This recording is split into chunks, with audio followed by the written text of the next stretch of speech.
Hello my beautiful souls.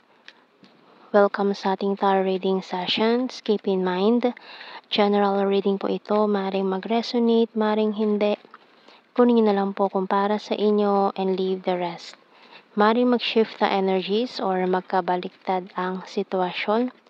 Kaya kayo na pong bahala kung saan kayo nakalugar sa reading natin. So let's see.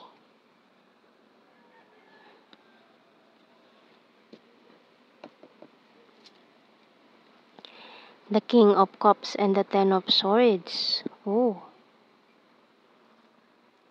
A water sign who betrayed you or pinagtaksilan ka or binackstab ka. We have here the Nine of Pentacles, the Wheel of Fortune, Temperance, Five of Swords, Eight of Swords, and the Eight of Cups. Knight of Cups, bottom card. So, itong taong ito na may guilty siya Guilty siya sa nagawa niya sa'yo. Maring dito sa pagsira niya ng tiwala mo, we have strong Sagittarius energy dito. So, ngayon, single siya ngayon, pero stuck pa rin siya sa nangyari. Nag-walk away na siya sa'yo. Maring may pinili siya na iba, pero hindi kanya makalimutan. Feeling niya stuck pa rin siya sa'yo. Although nag-walk away na siya, pero guilty siya ngayon. Guilty siya sa mga nangyari. Gusto niya humingi ng tawad. Gusto niyang may i-offer sa'yo.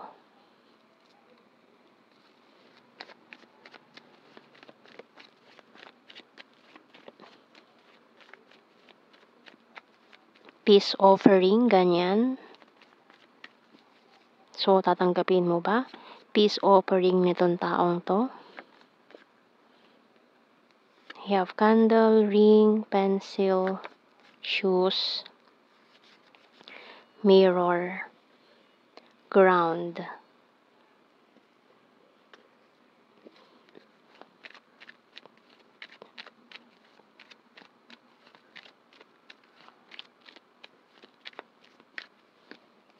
Wow. Victory by Archangel Sandalphon. Your prayers have been heard and answered. Have faith. So, maring for some of you, pinagdarasal yung mangyari to na lumuhod siya sa harapan mo, humingi siya ng tawad. Mukhang mangyayari to.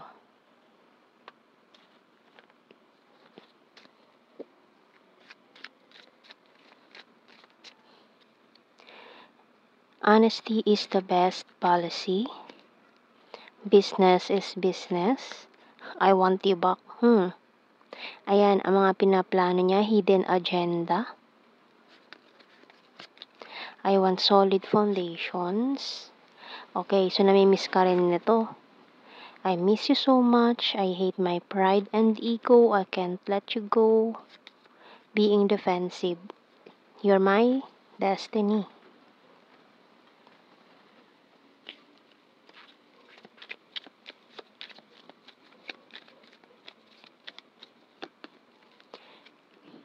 Finding out the truth crushed me. I feel you even though we are apart. Sometimes I stay awake thinking about you. I want to feel that way again. Just being near you is intoxicating. I lost myself for a little while. I wish I could share my good news with you. I couldn't let you get close to me. So, marami siyang gustong i-share sa'yo, sabihin sa'yo. The timing just wasn't right for us.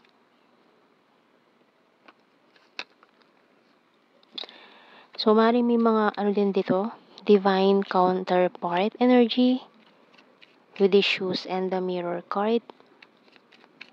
Parang may mga mirrored souls manifesting their other half.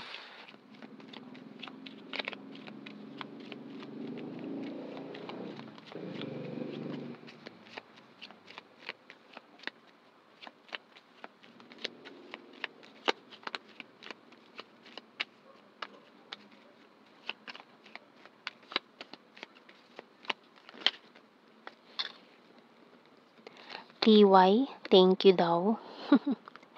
Ayan, letter D, J, Z, KZ, U, E, X, and A bottom card.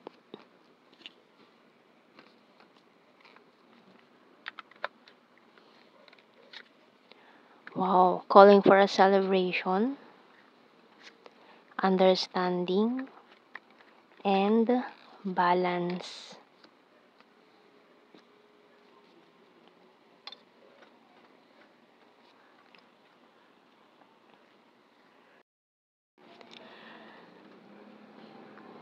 Minamanifest ka rin kasi nitong taong to eh.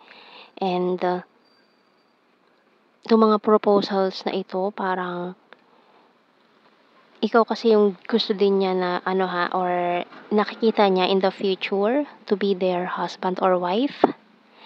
And siguro parang may mga nga din dito, divine counterpart energy. Parang iniisip niya na you are the one, mirrored souls, mga ganyan. So, tingnan natin sa general signs and messages natin. So, humingi lang din siya ng understanding sa'yo kung tatanggapin mo yung kanyang offer. Itong peace offering na to. And kasi, with this balance, parang binabalanse pa niya yung sitwasyon. And with this celebration card, parang gusto niya talagang bumawi or ipag-celebrate ng bongga. Or parang kung tatanggapin mo yung offer niya, hindi magtatagal, hahantong agad to sa wedding bells. So, magugulat ka sa mga mabibilis na pangyayari.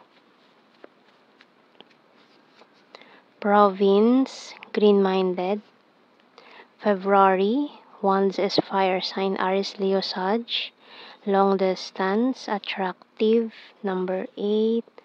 Amazing, soulmate. Number 6. Dimple, 4. Flower farm. Skin tag. Party animal, earth sign. Taurus, Virgo, Capricorn. Eye contact. Good heart, sarcastic. January and Capricorn. Kind-hearted. Cold city.